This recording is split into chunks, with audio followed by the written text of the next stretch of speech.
Hello dear student, सभी को नमस्कार। एक और प्रैक्टिस सेट में आप सभी का स्वागत है। जैसे कि आप लोग जानते हैं कि हम आप लोग के बीच डेली ही प्रैक्टिस सेट लेके आते हैं। तो आज संडे है, थोड़ा क्वेश्चन कम देखेंगे, लेकिन और हाँ, आप लोग के लिए हम क्लास भी स्टार्ट कर चुके हैं इस ऐप पे, 24 आवर स्टडी सेंटर के ऐप पे।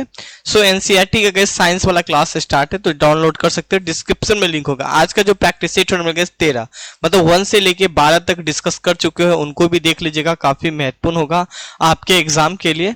एंड पीडीएफ भी हम आपको टेलीग्राम पे अब शेयर कर देंगे। आप में से बहुत सारे स्टूडेंट बोल रहे थे यहाँ पे। देखते हैं आगे की ओर। एंड पहला क्वेश्चन देखिए, काफी अच्छा क्वेश्चन है, काफी बेसिक क्वेश्चन है यहाँ पे, और आप लोग के एग्जाम में भी क्वेश्चन बेसिक ही पूछता है, ज्यादा क्वेश्चन का लेवल डिफिकल्ट भी नहीं होता है। और ये प्रैक्टिस सेट क्या ही 13 ही हुआ है यहाँ पे। दाढ़ी बनाने के लिए काम में लेते हैं, अवतल दर्पण लेते हैं या समतल दर्पण लेते हैं या उत्तल दर्पण लेते हैं या इनमें से कोई नहीं। हाल ही का अगर मैं इनका आंसर की बात करें तो अवतल दर्पण लेते हैं पे। आप में से बहुत सारे ऐसे यूथ होंगे जो दाढ़ी तो जरूर बनाते होंगे। अवतल दर्पण का यूज होता है यहाँ पे। हाल ही का गैस अवतल दर्पण और कहाँ का यूज। अच्छा, अवतल दर्पण प्रतिबिंब कैसा बनता है? एक तो गैस सीधा बनता है यहाँ पे, और दर्पण के पीछे बनता है यहाँ पे, है ना, बेसिक है यहाँ पे। हाल ही का अवतल दर्पण का यूज कहाँ कहाँ पे करते हैं? तो आंख के डॉक्टर, कान के डॉक्टर, है ना, इनके अलावा दांत के डॉक्टर, ये सब अवतल दर्पण का ही यूज करते हैं, क्योंकि थोड़ा बड़ा दिखता है यहाँ पे, इसीलिए। क्योंकि दाढ़ी बनाते हैं तो छोटे छोटे चीज होता है यहाँ पे, देखते हैं बाल वगैरह, तो अवतल दर्पण होता है तो उनको बड़ा कर देता है। तो इसीलिए आंख कान दांत का जो डॉक्टर है अवतल दर्पण का ही उपयोग करते हैं यहाँ पे। खैर, समतल दर्पण का उपयोग कहाँ पे करते हैं? तो बेस्ट एग्जांपल है लड़की लोग जो अपना थोपड़ा देखती है, मेकअप वगैरह जो करती है, तो समतल दर्पण ही होता है यहाँ पे। या हम लोग भी देखते हैं, या ड्रेसिंग टेबल जानते हैं, वो समतल दर्पण होता है। अच्छा, सजावट में भी आप देखोगे मिरर वगैरह यूज होता है, वो भी समतल होता है यहाँ पे। और कहाँ कहाँ पे यूज करते हैं? सोना चांदी की दुकान देखते होगे, वहां भी समतल दर्पण का उपयोग करते हैं यहाँ पे। उत्तल दर्पण का उपयोग कहाँ करते हैं? बेस्ट एग्जांपल है, आप में से बहुत सारे यूथ गाड़ी चलाते होंगे, उनके साइड मिरर होगा, चाहे 2 व्हीलर हो चाहे 4 व्हीलर हो, वो उत्तल दर्पण ही लगा होता है। तो बेसिक रूप में आप ये सब चीज भी आप जानकारी रख सकते हैं अपने एग्जाम की भी उससे यहाँ पे। क्वेश्चन नेक्स्ट यहाँ पे हम लोग बात करेंगे, टू क्वेश्चन यहाँ पे टू बात करेंगे, किसी तारे का रंग दर्शाता है यहाँ पे। अब देखिए, बेसिक क्वेश्चन है, कॉन्सेप्ट बेसिस है। उसकी पृथ्वी से दूरी पे चमक दिखाई देती है क्या? बिल्कुल नहीं यहाँ पे। एंड उसकी ताप पे यहाँ पे, या उसकी ज्योति होगा ही नहीं यहाँ पे। उसकी सूर्य से दूरी के दर्शाता है क्या? बिल्कुल नहीं यहाँ पे। आंसर क्या हो जाएगा? उसकी टेम्परेचर, ताप पे हो जाएगा। एंड बी इसका करेक्ट आंसर हो जाएगा, है ना। क्वेश्चन नेक्स्ट यहाँ पे हम लोग बात करेंगे, वायु में ध्वनि का तरंग होता है यहाँ पे, कैसा होता है? वायु में जो ध्वनि का तरंग वो कैसा होता है? समांतर होता है यहाँ पे, है ना। तो तिरछी होता है क्या यहाँ पे, या अनुदैर्ध्य होता है क्या यहाँ पे, या विद्युत चुंबकीय होता है यहाँ पे, या ध्रुवीकृत होता है यहाँ पे?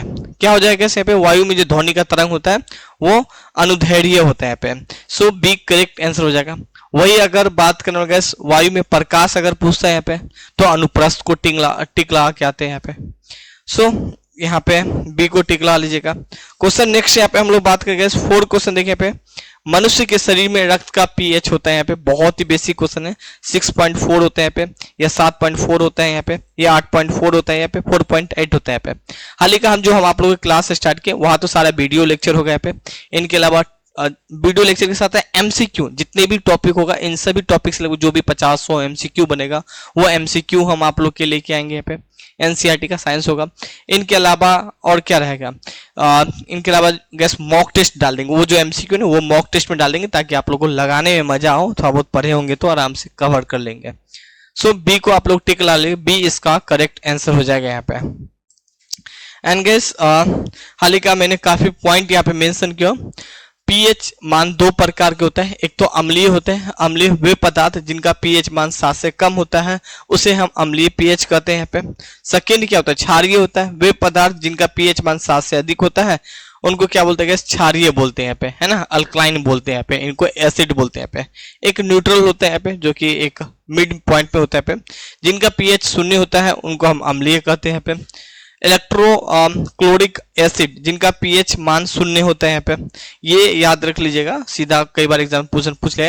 हाइड्रोक्लोरिक एसिड जो है, उनका पीएच मान क्या होता है गैस? तो 0 होता है यहाँ पे, है ना।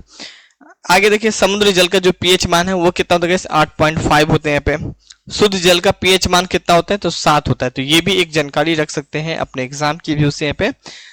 नाउ गाइस, क्वेश्चन नेक्स्ट यहाँ पे हम लोग बात करें 5 क्वेश्चन देखिए यहाँ पे। CGS को कहते हैं, क्या कहते हैं, सेंटीमीटर ग्राम सेकेंड कहते हैं पे, या फुट पाउंड सेकेंड कहते हैं पे, या मीटर किलोग्राम सेकेंड कहते हैं, मीटर किलोग्राम सेकेंड कहते हैं पे। तो CGS को सेंटीमीटर ग्राम सेकेंड कहते हैं, ए इसका करेक्ट आंसर हो जाएगा यहाँ पे। सो क्वेश्चन नेक्स्ट यहाँ पे, अच्छा इनको थोड़ा सा हम समझ ले क्या, जैसे कि फुल फॉर्म अभी पूछ ले, इसी तरह गैस FPS का ही पूछ ले। तो CGS का देख लेते हैं, सेंटीमीटर ग्राम सेकेंड कहते हैं पे, FPS का गैस फुट पाउंड सेकेंड कहते हैं पे, MKS का गैस मीटर किलोग्राम सेकेंड कहते हैं, और ऐसा का गैस मीटर किलो सेकेंड कहते हैं पे, है ना, किलोग्राम सेकेंड कहते हैं पे। क्वेश्चन नेक्स्ट देखिए, 6 क्वेश्चन भी बहुत ही कॉन्सेप्ट डेली लाइफ से आप लोगों रिलेट कर सकते हैं। तो 6 क्वेश्चन देखिए पे, रातों के समय में यह सलाह दी जाती है कि पेड़ के नीचे ना सोए, क्योंकि, अच्छा क्यों नहीं सोए यहाँ पे, तो मैंने कुछ डायग्राम सेट किया गया यहाँ पे, और इस डायग्राम के जरिए अगर समझाने की कोशिश करें तो ये भी पेड़ है, ये भी पेड़ है, लेकिन ये दिन है और ये रात का पेड़ है यहाँ पे। अब दिन और रात का पेड़ में क्या है यहाँ पे, तो दिन में पेड़ हमें क्या देती है गैस, ऑक्सीजन देती है, कार्बन डाइऑक्साइड देती है, ऑक्सीजन देती है यहाँ पे। तो पेड़ के नीचे रहना चाहिए भाई, हम इंसान को जीने के लिए क्या चाहिए, ऑक्सीजन ही तो चाहिए, तो पेड़ के नीचे बैठ जाइए यहाँ पे। इसीलिए तो बोलते पेड़ पौधा लगाओ भाई, ऑक्सीजन मिलेगा। पेड़ पौधा काट कूट के फेंक दोगे तो भाई ऑक्सीजन ही नहीं मिलेगा, तो मर मुरा जाओगे यहाँ पे, धरती से सारा इंसान ही खत्म हो जाएगा यहाँ पे। और वही रात में फिर हमें पौधा क्या देती है, तो रात में ऑक्सीजन लेती है, कार्बन डाइऑक्साइड देती है यहाँ पे। तो इंसान को क्या चाहिए, ऑक्सीजन चाहिए ना, कार्बन डाइऑक्साइड नहीं चाहिए, इंसान तो कार्बन डाइऑक्साइड, तो क्या होगा यहाँ पे, तो इसीलिए ना सोए यहाँ पे, क्योंकि मृत्यु भी हो सकता है यहाँ पे, क्योंकि ऑक्सीजन तो देती नहीं यहाँ पे। सो देखते हैं ऑप्शन में कैसा है, उसी अकॉर्डिंग टिक लगाने की कोशिश करेंगे। ऑप्शन ए देखिए, ऑक्सीजन की कम मात्राओं को मुक्त करता है यहाँ पे। ऑप्शन 2 देखिए यहाँ पे, रातों में हानिकारक गैस को मुक्त करता है क्या यहाँ पे, कार्बन डाइऑक्साइड को मुक्त करता है क्या यहाँ पे, बिल्कुल यहाँ पे कार्बन डाइऑक्साइड को मुक्त करता है रात में यहाँ पे, इसीलिए मना किया जाता है कि रात में ना सोए यहाँ पे। सो सी करेक्ट आंसर हो जाएगा, कार्बन मोनोऑक्साइड हो जाएगा, कार्बन डाइऑक्साइड हो जाएगा, सी को टिक लगा लीजिएगा यहाँ पे, है ना। अब देखिए गैस, जो बात मैं आपको बताया हूं यही बात यहाँ पे भी मेंशन किया गया यहाँ पे। जैसे कि यहाँ पे देख सकते हैं गैस, रातों के समय में यह सलाह दी जाती है कि पेड़ों के नीचे ना सोए, क्योंकि रातों में कार्बन डाइऑक्साइड मुक्त करते हैं, जिससे व्यक्ति की अगर हम बात करने वाले गैस, दम घुटने लगता है, अर्थात रात में प्रकाश संश्लेषण की क्रिया बंद हो जाती है यहाँ पे, है ना। तो ये भी एक जानकारी रख सकते हैं यहाँ पे। सो कुछ टाइम के बाद ये भी एक्सप्लेनेशन हम कम कर देंगे, क्योंकि आपके कई सारे स्टूडेंट को एक्सप्लेनेशन पसंद नहीं है।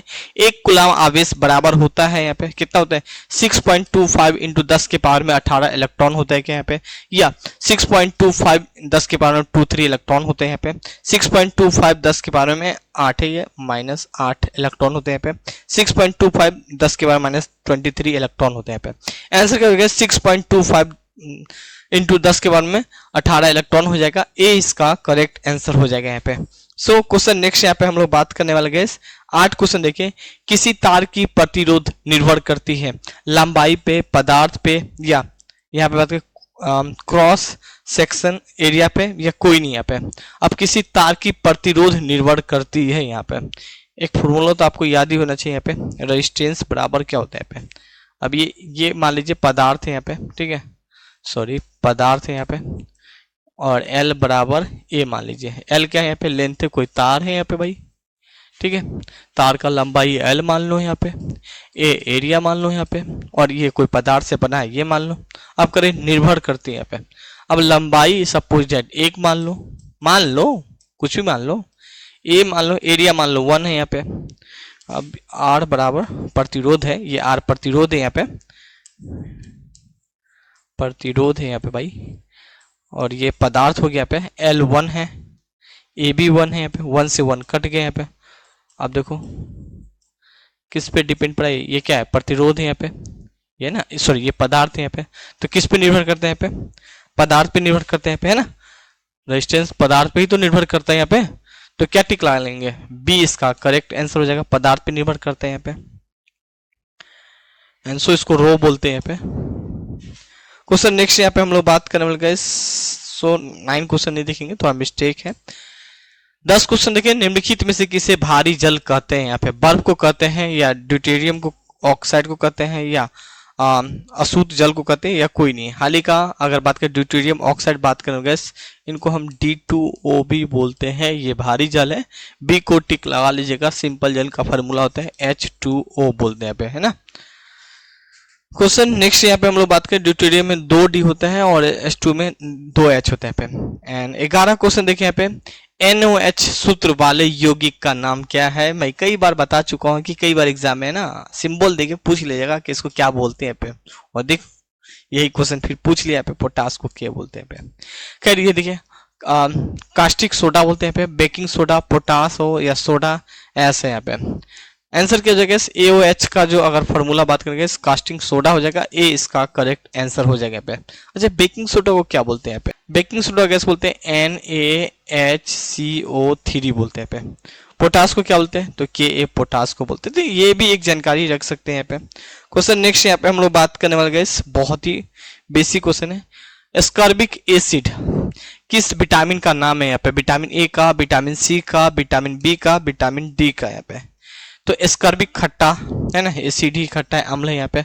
बी का नाम, सॉरी विटामिन सी का नाम है, सी इसका करेक्ट आंसर हो जाएगा। विटामिन ए हमें प्राप्त होती है गैस गाजर से। विटामिन बी प्राप्त होती है यहाँ पे, तो विटामिन बी किससे प्राप्त होती है यहाँ पे, बादाम, अच्छा हरी सब्जी है ना। विटामिन डी किससे प्राप्त होती है, मछली का तेल, सूरज का रोशनी, विटामिन डी प्राप्त होती है यहाँ पे। क्वेश्चन नेक्स्ट यहाँ पे हम लोग बात करेंगे 13 क्वेश्चन देखें यहाँ पे, प्रकाश वर्ष की बूंद किसके कारण से गोलाकार होती है यहाँ पे, पृष्ठीय तनाव, श्यानता या वायु घर्षण या व्यक्तिकरण। आंसर क्या हो जाएगा, पृष्ठीय तनाव हो जाएगा, एक करेक्ट आंसर हो जाएगा यहाँ पे। पृष्ठीय तनाव का फॉर्मूला सरफेस टेंशन बोलते हैं यहाँ पे, पृष्ठीय तनाव का यहाँ पे सरफेस टेंशन और क्या होता है, फोर्स बाय लेंथ होते हैं यहाँ पे। नाउ क्वेश्चन नेक्स्ट यहाँ पे हम लोग बात करेंगे 14 क्वेश्चन देखें यहाँ पे, बहुत ही बेसिक क्वेश्चन है। हाइड्रोजन बम आधारित होता है भाई, परमाणु बम नाम सुने ही होंगे, अब ये हाइड्रोजन बम बोल दिया पे। नाभिकीय विखंडन पे या नाभिकीय संलयन पे, यहाँ पे दोनों या उपयुक्त में से कोई नहीं। यहाँ पे परमाणु बम के बारे में तो जानते हैं कि भाई नाभिकीय विखंडन पे आधारित होता है, लेकिन हाइड्रोजन बम जो है गैस वो नाभिकीय संलयन पे आधारित होता है, बी इसका करेक्ट आंसर हो जाएगा, है ना। सो आज संडे था और मैंने क्लास स्टार्ट कर दिया हूँ ऐप पे, तो हम थोड़ा क्वेश्चन कम लेके आएंगे लेकिन डेली ही लेके आएंगे आप लोग के लिए। सो आप लोग हमें सपोर्ट जरूर करिएगा। यहाँ पे साइंस का रोज लेक्चर देखिएगा, अच्छे अच्छे क्वेश्चन लेके आएंगे यहाँ पे। बाकी तो हम A to Z चीज ऐप पे तो लेके आएंगे ही आएंगे।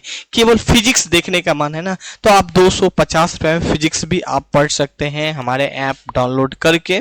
डिस्क्रिप्शन में लिंक होगा, यहाँ पे वीडियो लेक्चर मिल जाएगा, टेस्ट सीरीज मिल जाएगा यहाँ पे, और काफी सारा previous question topic by topic आपको मिल जाएगा यहाँ पे। सारे के सारे बेस होगा आपका NCERT बेस पे होगा यहाँ पे, है ना। Thank you, have a nice day.